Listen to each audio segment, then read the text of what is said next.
ನಮಸ್ಕಾರ ಸ್ನೇಹಿತರೆ. ಈ ವಿಡಿಯೋದ ಹೆಸರು ಹಾಗೂ ಈಗ ನಾನು ತೋರಿಸಿದಂತಹ ಈ ಫೋಟೋಗಳನ್ನು ನೋಡಿದಾಗ ನಿಮಗೆ ಅನಿಸಿರ್ಬೋದು ಇವತ್ತಿನ ವಿಡಿಯೋದ ವಿಷಯ ಏನಾಗಿರಬಹುದು. ಸರಿ ಸ್ನೇಹಿತರೆ, ಇವತ್ತಿನ ವಿಡಿಯೋ ವಿಷಯ ನಿಜವಾಗಲೂ ಯಾರನ್ನಾದರೂ ಟೀಸ್ ಮಾಡೋದಾಗಲಿ ಅಥವಾ ಅವರ ತಪ್ಪನ್ನು ಎತ್ತಿ ತೋರಿಸೋದಾಗಲಿ ಅಲ್ಲ. ನಮ್ಮ ಮುಂದಿನ ಪೀಳಿಗೆಗೆ ಹಾಗೂ ನಮಗೆ ನಾವು ಅನುಸರಿಸಬೇಕಾದಂತಹ ಮಾರ್ಗ ಹೇಗಿರಬೇಕು, ಆ ಮಾರ್ಗ ಎಂಥ ಮಾರ್ಗಗಳು ನಮ್ಮನ್ನು ಎಲ್ಲಿ ಕೊಂಡೊಯ್ಯುತ್ತವೆ, ನಮ್ಮ ಉದ್ದೇಶಗಳು ಏನಾಗಿರಬೇಕು, ಆ ಉದ್ದೇಶಗಳು ನಮ್ಮ ಸ್ವಭಾವವನ್ನು ಹೇಗೆ ನಿರ್ಧರಿಸುತ್ತೆ, ಈ ಎಲ್ಲ ಅಂಶಗಳನ್ನು ತೋರಿಸುವಂಥ ಮುಖ್ಯ ಉದ್ದೇಶ ಇವತ್ತಿನ ವಿಡಿಯೋದ ಸ್ನೇಹಿತರೆ. ಇದು ನಮಗೆಲ್ಲರಿಗೂ ಮಾರ್ಗದರ್ಶಕವಾಗಿದ್ದರೆ ಇವತ್ತಿನ ನನ್ನ ವಿಡಿಯೋ ಸಾರ್ಥಕ ಅಂತ ನಾನು ಭಾವಿಸ್ತೇನೆ.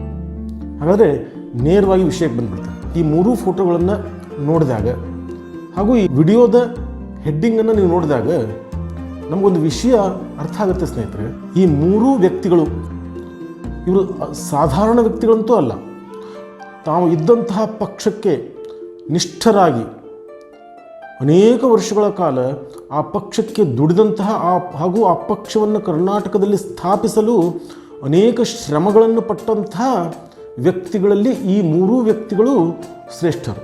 ತಾವು ನಿಂತ ನೆಲಕ್ಕೆ ಹಾಗೂ ಪಕ್ಷಕ್ಕೆ ತಮ್ಮಿಂದ ಸಾಧ್ಯವಾದಷ್ಟು ತಮ್ಮ ಶಕ್ತಿ ಮೀರಿ ಕಾಣಿಕೆಯನ್ನು ನೀಡಿದ್ದಾರೆ. ಇದರಲ್ಲಿ ಸಂಶಯವೇ ಇಲ್ಲ.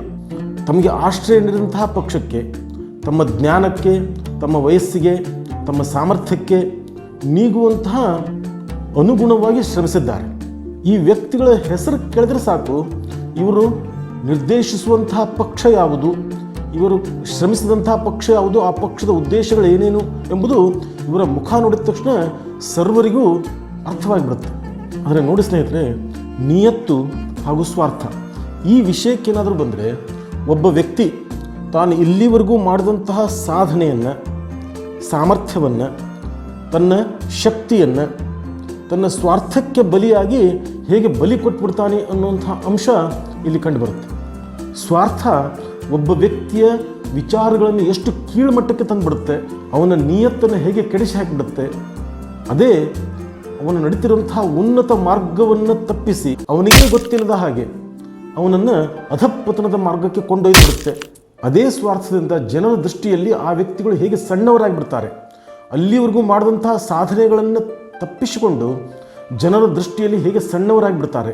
ತಮ್ಮ ಸಾಧನೆಗಳಿಂದ, ಸಾಮರ್ಥ್ಯಗಳಿಂದ, ತಮ್ಮ ಶ್ರಮದಿಂದ ಜನರ ಮನಸ್ಸಿನಲ್ಲಿ ಸೃಷ್ಟಿಸಿರುವಂತಹ ಉನ್ನತ ದರ್ಜೆಯನ್ನು ಕ್ಷಣದಲ್ಲಿ ಹೇಗೆ ಕಳೆದುಕೊಂಡು ಬಿಡ್ತಾರೆ ಎಂಬುದಕ್ಕೆ ಈ ಮೇಲಿನ ಮೂರೂ ವ್ಯಕ್ತಿಗಳು ಭಿನ್ನ ಭಿನ್ನ ಉದಾಹರಣೆಯಾಗಿ ನಮಗೆ ನಿಲ್ತಾರೆ. ಆದರೆ ಅದೇ ಸ್ವಾರ್ಥವನ್ನು ಬಿಟ್ಟು ನಿಸ್ವಾರ್ಥವಾಗಿ ನಿಯತ್ತಿಗೆ, ಪ್ರಬುದ್ಧತೆಗೆ ಬೆಲೆ ಕೊಟ್ಟು ನಿಂತರೆ ಒಂದು ಕ್ಷಣದಲ್ಲಿ ಆ ವ್ಯಕ್ತಿ ಹೇಗೆ ಜನರ ಮನಸ್ಸಿನಲ್ಲಿ ಉನ್ನತ ಸ್ಥಾನವನ್ನು ಪಡೆದು ಬಿಡ್ತಾನೆ ಎಂಬುದು ಇದರಿಂದ ನಮಗೆ ಅರ್ಥ ಆಗುತ್ತೆ ಸ್ನೇಹಿತರೆ. ಇಷ್ಟು ದೊಡ್ಡ ಪೀಠಿಕೆಯನ್ನು ಇವತ್ತನ್ನು ಹಾಕಲಿಕ್ಕೆ ಕಾರಣ ಅಂದರೆ ರಾಜಕಾರಣದಲ್ಲಿ ನಡೆದಿರುವಂತಹ ಈ ದೊಡ್ಡಾಟಗಳು ನೋಡಿ. ಸಂದರ್ಭ ಒಂದೇ ಇದ್ದರೂ ಕೂಡ ಈ ಮೇಲಿನ ಮೂರು ವ್ಯಕ್ತಿಗಳ ರಿಯಾಕ್ಷನ್, ವರ್ತನೆ ಬೇರೆ ಬೇರೆಯಾಗಿ ನಮಗೆ ತೋರಿಸ್ತಾ ಇದೆ. ತಮ್ಮ ಸಾಧನೆಯಲ್ಲಿ ಹೋದರೆ ಈ ಮೂರೂ ವ್ಯಕ್ತಿಗಳು ತಾವು ನಿರ್ದೇಶಿಸುವಂಥ ಪಕ್ಷಕ್ಕೆ ತಮ್ಮ ಸಾಮರ್ಥ್ಯವನ್ನು, ತಮ್ಮ ನಿಯತ್ತನ್ನು, ತಮ್ಮ ಶಕ್ತಿಯನ್ನು ಸಂಪೂರ್ಣವಾಗಿ ಧಾರೆ ಎರೆದವರು, ನಿಷ್ಠೆಯಿಂದ ದುಡಿದವರು. ಪ್ರತಿಯೊಬ್ಬ ಮನುಷ್ಯನ ಜೀವನದಲ್ಲೂ ತನ್ನ ಸಾಮರ್ಥ್ಯವನ್ನು, ತನ್ನ ಆತ್ಮವನ್ನು ಸೂಕ್ಷ್ಮವಾಗಿ ಹೊರಗಡೆ ತೋರಿಸುವಂತಹ ಕ್ಲಿಷ್ಟ ಪರಿಸ್ಥಿತಿಗಳು ಎದುರಾಗಿಬಿಡುತ್ತೆ. ಆ ಕ್ಲಿಷ್ಟ ಪರಿಸ್ಥಿತಿಯಲ್ಲಿ ಆ ವ್ಯಕ್ತಿ ಆ ಸಂದರ್ಭಕ್ಕೆ ಹೇಗೆ ರಿಯಾಕ್ಷನ್ ಕೊಡ್ತಾನೆ ಅನ್ನೋದು ಆ ವ್ಯಕ್ತಿಯ ನಿಯತ್ತೇನು, ಸ್ವಾರ್ಥನೋ ನಿಯತ್ತೋ, ಆ ವ್ಯಕ್ತಿಯ ನಿಯತ್ ಏನು ಅನ್ನೋದನ್ನು ಹೊರಗೆ ಹಾಕಿಬಿಡುತ್ತೆ. ಅವ್ರಿಗೆ ಗೊತ್ತಿಲ್ಲದೆ ಹೊರಗೆ ಹಾಕಿಬಿಡುತ್ತೆ. ಅಂತಹ ಕ್ಲಿಷ್ಟ ಸಂದರ್ಭದಲ್ಲಿ ಆ ವ್ಯಕ್ತಿ ಹೇಗೆ ವರ್ತಿಸುತ್ತಾನೆ, ಯಾವುದಕ್ಕೆ ಆ ವ್ಯಕ್ತಿ ಬೆಲೆ ಕೊಡ್ತಾನೆ ಅನ್ನೋ ವಿಷಯಗಳ ಮೇಲೆ ಆ ವ್ಯಕ್ತಿಯ ಮುಂದಿನ ಸಾಧನೆ ಅಥವಾ ಅಧಃಪತನ ಯಾವುದು ಎಂದು ನಿರ್ಧಾರ ಆಗಿಬಿಡುತ್ತೆ. ಇಂತಹ ಸಂದರ್ಭದಲ್ಲಿ ನನಗೆ ಐತಿಹಾಸಿಕ ಹಾಗೂ ಪೌರಾಣಿಕವಾದಂತಹ ಎರಡು ಕಥೆಗಳ ನೆನಪಾಗುತ್ತೆ ಸ್ನೇಹಿತರೆ. ಅದರಲ್ಲಿ ಮೊಟ್ಟ ಮೊದಲನೆಯದು ಸತ್ಯ ಹರಿಶ್ಚಂದ್ರ. ಸತ್ಯ ಹರಿಶ್ಚಂದ್ರ ನಿಜವಾಗಲೂ ಚಕ್ರವರ್ತಿಯಾಗಿದ್ದರೂ ಕೂಡ ತಾನು ಎಂಥವನು, ತನ್ನ ಸಾಧನೆ ಎಂಥದ್ದು, ತನ್ನ ಮನೋನಿಷ್ಠೆ ಎಂಥದ್ದು ಎಂಬುದನ್ನು ನಿರೂಪಿಸಲಿಕ್ಕೆ ಸಾಧ್ಯ ಇರುವಂಥ ಒಂದು ಕ್ಲಿಷ್ಟವಾದ ಪ್ರಸಂಗದಲ್ಲಿ ಸಿಕ್ಕಾಕೊಂಡ್ಬಿಡ್ತಾನೆ. ಅಂತಹ ಪ್ರಸಂಗಗಳಲ್ಲೂ ಅವನು ತನ್ನ ಸಿದ್ಧಾಂತವನ್ನು ಬಿಡದೆ ಬರುವಂಥ ಎಲ್ಲ ಕ್ಲಿಷ್ಟ ಪ್ರಸಂಗಗಳಿಗೂ ಎದೆ ಕೊಟ್ಟು ಬಂದದ್ದು ಬರಲಿ ಎಂದು ಧೈರ್ಯವಾಗಿ ಸಿದ್ಧಾಂತದ ಪರವಾಗಿ ನಿಂದಿರುತ್ತಾನೆ. ಅದರ ಫಲಿತಾಂಶ ಅಸಾಧ್ಯ ಸಾಧನೆಯಿಂದ ಮಾತ್ರ ಪಡೆಯಬಹುದಾದಂತಹ ವಿಶ್ವಾಮಿತ್ರರ ತಪಶಕ್ತಿಯನ್ನು ಸಹಜವಾಗಿ ಪಡೆದು ಬಿಡ್ತಾನೆ. ಅಷ್ಟೇ ಅಲ್ಲ, ತನ್ನ ಸಾಮ್ರಾಜ್ಯವನ್ನು ಮರಳಿ ಪಡಿತಾನೆ. ಇತಿಹಾಸದಲ್ಲಿ ಹರಿಶ್ಚಂದ್ರ ಅಜರಾಮರವಾಗಿ ನಿಂದಿರ್ತಾನೆ. ಇನ್ನು ಎರಡನೇ ಕಥೆಗೆ ಹೋದರೆ, ಮಹಾಭಾರತದಲ್ಲಿ ದುರ್ಯೋಧನ ಕಥೆ. ದುರ್ಯೋಧನ ಸಾಮಾನ್ಯ ಮನುಷ್ಯರಂತೂ ಅಲ್ಲ ಸ್ನೇಹಿತರೆ, ಮಹಾನ್ ಸಾಧಕ, ಛಲವಾದಿ, ತಾನು ಮಾಡಬೇಕು ಅನ್ನೋದನ್ನು ಬಿಡದೆ ಸಾಧಿಸುವಂತಹ ಮಹಾಛಲವಾದಿ, ಮಹಾವೀರ, ಅತ್ಯದ್ಭುತವಾದಂತಹ ಗದಾವೀರ, ಮಹಾಯೋಧ, ತಾನು ನುಡಿದಂತೆ ನಡೆಯಬಲ್ಲಂತಹ ಸಾಧಕ. ಆದರೆ ನೋಡಿ, ಶಕುನಿಯಂತಹ ವ್ಯಕ್ತಿಯ ಮಾತಿಗೆ ಬೆಲೆ ಕೊಟ್ಟು ತನ್ನ ಸ್ವಾರ್ಥಕ್ಕೆ ಈಡಾಗಿ ತನ್ನ ಶಕ್ತಿ ಸಾಮರ್ಥ್ಯಗಳನ್ನು, ತನ್ನ ವೀರತ್ವವನ್ನು ಅಸಂಗತವಾದಂತಹ ಕೆಲಸಗಳಿಗೆ ಉಪಯೋಗಿಸ್ಬಿಡ್ತಾನೆ. ಒಬ್ಬ ವೀರ ಮಾಡಲೇಬಾರದಂತಹ, ನಾಚಿಕೆ ಪಡುವಂತಹ ವಸ್ತ್ರಾಪಹರಣ, ಅದರಲ್ಲೂ ಮಾತೃ ಸ್ವರೂಪವಾದಂತಹ ಅತ್ತಿಗೆಯ ವಸ್ತ್ರಾಪಹರಣದಂತಹ ಹೀನ ಕೃತ್ಯದಲ್ಲಿ ಭಾಗವಹಿಸಿಬಿಡ್ತಾನೆ. ತನ್ನ ಸ್ವಾರ್ಥಕ್ಕಾಗಿ ನೂರಾರು ಸೈನಿಕರನ್ನು ಬಲೆ ಕೊಡ್ತಾನೆ. ನಿಯತ್ನಿಂದ ಇದ್ದಂತಹ ಒಬ್ಬ ಸ್ನೇಹಿತನನ್ನು ಕೂಡ ತನ್ನ ಸ್ವಾರ್ಥಕ್ಕಾಗಿ ಬಲಿ ಕೊಟ್ಟುಬಿಡ್ತಾನೆ. ನೋಡಿ, ಅವನಲ್ಲಿ ಉಂಟಾದಂತಹ ಸ್ವಾರ್ಥ ಸಂಪೂರ್ಣವಾಗಿ ಅವನ ಉದ್ದೇಶವನ್ನೇ ಬದಲಾವಣೆ ಮಾಡಿ ಅವನನ್ನು ಅಧಃಪತನದ ಮಾರ್ಗಕ್ಕೆ ಕೊಂಡೊಯ್ದುಬಿಡುತ್ತೆ. ಕೊನೆಗೆ ಅವನು ಸಿಕ್ಕದ್ದೇನು? ಸರ್ವನಾಶ. ಒಬ್ಬ ಮಹಾಚಕ್ರವರ್ತಿಯಾಗಿದ್ದಂತಹ ವ್ಯಕ್ತಿ ಸರ್ವಸ್ವವನ್ನೂ ಕಳೆದುಕೊಂಡು, ತನ್ನವರನ್ನೆಲ್ಲರನ್ನೂ ಕಳೆದುಕೊಂಡು, ಭಿಕಾರಿಯಾಗಿ ನಿರ್ಗತಿಕನಂತೆ ಹದ್ದು ಕಾಗಿಗಳಿಂದ ಕುಕ್ಕಿಸಿಕೊಂಡು ಹೀನಾತಿಹೀನವಾದ ಸಾವನ್ನು ಪಡಿತಾನೆ. ಅಷ್ಟೇ ಅಲ್ಲ, ಇತಿಹಾಸದಲ್ಲಿ ಹೀನಾತಿಹೀನ ಸ್ಥಾನವನ್ನು ಪಡೆದುಕೊಳ್ತಾನೆ. ಈ ಎರಡೂ ಕಥೆಗಳು ವರ್ತಮಾನದಲ್ಲಿ ನಮಗೆ ಏನನ್ನು ಪ್ರಸ್ತುತಪಡಿಸ್ತಾ ಇದೆ ಎಂಬುದನ್ನು ಸೂಕ್ಷ್ಮವಾಗಿ ನೋಡ್ತಾ ಹೋಗೋಣ ಸ್ನೇಹಿತರೆ. ಮೊಟ್ಟ ಮೊದಲನೇದಾಗಿ KS ಈಶ್ವರಪ್ಪನವ್ರನ್ನ ತೆಗೆದುಕೊಂಡ್ರೆ, ಪಕ್ಷಕ್ಕೆ ಕರ್ನಾಟಕದಲ್ಲಿ ಅವರ ಸಾಧನೆ ಸಾಮಾನ್ಯ ಏನಲ್ಲ.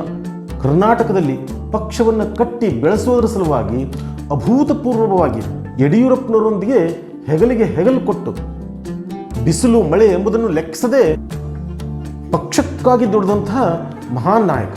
ಆ ಗೌರವವನ್ನು ಕೂಡ ಪಕ್ಷದ ಮುಖಂಡರಿಂದ ಹಾಗೂ ಮತದಾರರಿಂದ, ಜನಸಾಮಾನ್ಯರಿಂದ ಪಡೆದಂತಹ ವ್ಯಕ್ತಿ.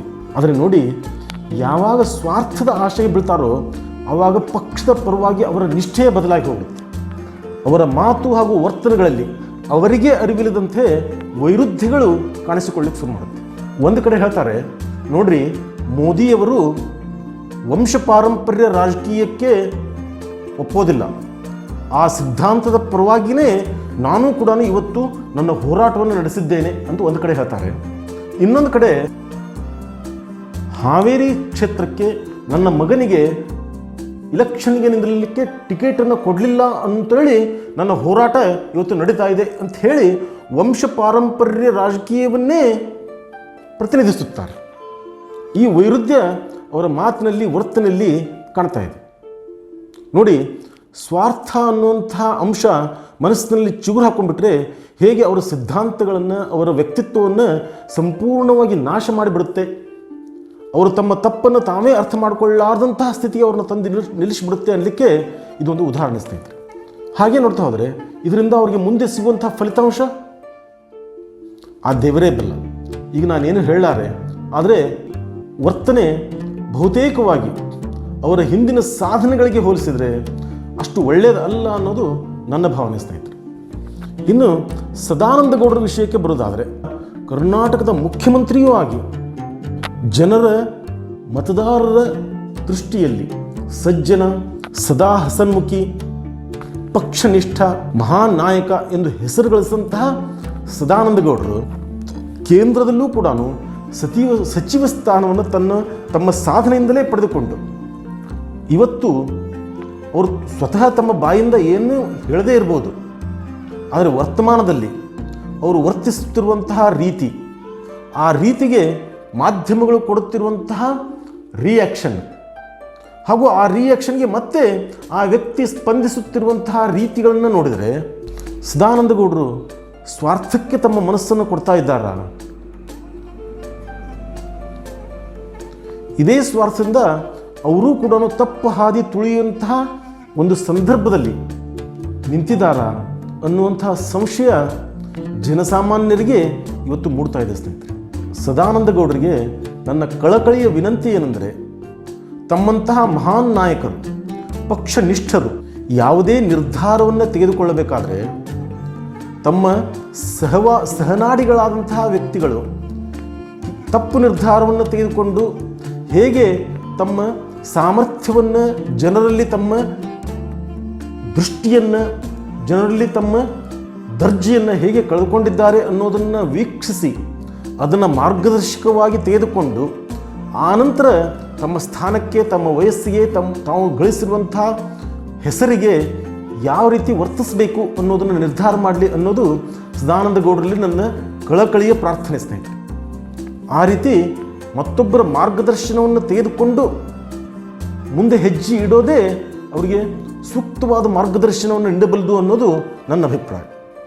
ಇನ್ನು ಈ ಇಬ್ಬರನ್ನು ಬಿಟ್ಟರೆ ಪ್ರತಾಪ್ ಸಿಂಹ ಅವರ ವಿಷಯಕ್ಕೆ ಬಂದರೆ, ವಯಸ್ಸಿನಲ್ಲಿ ತುಂಬ ಚಿಕ್ಕವರಾದರು, ಅನುಭವದಲ್ಲೂ ಕೂಡ ತುಂಬ ಚಿಕ್ಕವರಾಗಿದ್ದರೂ ಕೂಡ ಇಂಥ ಕ್ಲಿಷ್ಟ ಪ್ರಸಂಗದಲ್ಲಿ ಅವರು ತೆಗೆದುಕೊಂಡಂತಹ ನಿರ್ಧಾರ ಕರ್ನಾಟಕದ ಮತದಾರರನ್ನು ನಿಬ್ಬೆರಗಾಗಿಸಿ ಅವರು ಇಲ್ಲಿಯವರೆಗೂ ತಮ್ಮ ಸಾಮರ್ಥ್ಯದಿಂದ ಮಾಡಿದ ಸಾಧನೆಗಳಿಗೆ ಇನ್ನೂ ಹೆಚ್ಚಿನ ದರ್ಜೆಯನ್ನು ಅವರ ನಿರ್ಧಾರ ಒದಗಿಸಿಕೊಟ್ಟಿದೆ. ಇವತ್ತು ಕರ್ನಾಟಕದ ಮತದಾರ ಬಾಂಧವರ ಹೃದಯದಲ್ಲಿ ಅಚ್ಚಳಿಯದಂತಹ ಸ್ಥಾನವನ್ನು ಪ್ರತಾಪ್ ಸಿಂಹ ಅವರಿಗೆ ಅವರ ನಿರ್ಧಾರ ದೊರಕಿಸಿಕೊಟ್ಟಿದೆ. ಇವತ್ತು ಅವರ ಪಕ್ಷನಿಷ್ಠೆ, ನಿಯತ್ತು, ರಾಷ್ಟ್ರಭಕ್ತಿ, ಸ್ವಾಮಿ ಭಕ್ತಿ ಇವು ಎಲ್ಲವೂ ಮುಂದೆ ಬರುವಂತಹ ಪೀಳಿಗೆಗಳಿಗೆ ಆದರ್ಶಪ್ರಾಯವಾಗಿದೆ ಎನ್ನುವುದನ್ನು ಸ್ಪಷ್ಟವಾಗಿ ತೋರಿಸ್ತಾ ಇದೆ.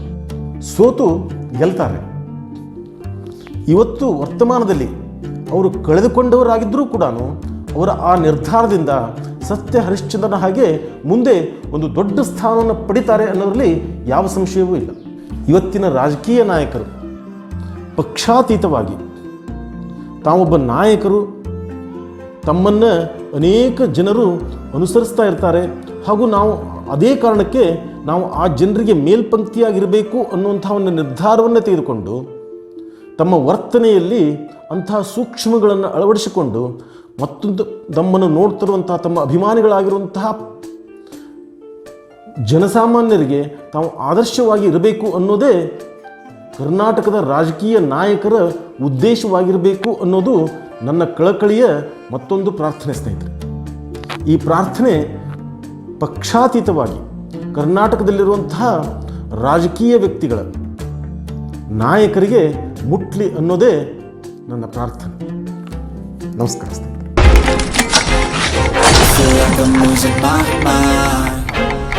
Everybody in the world blind.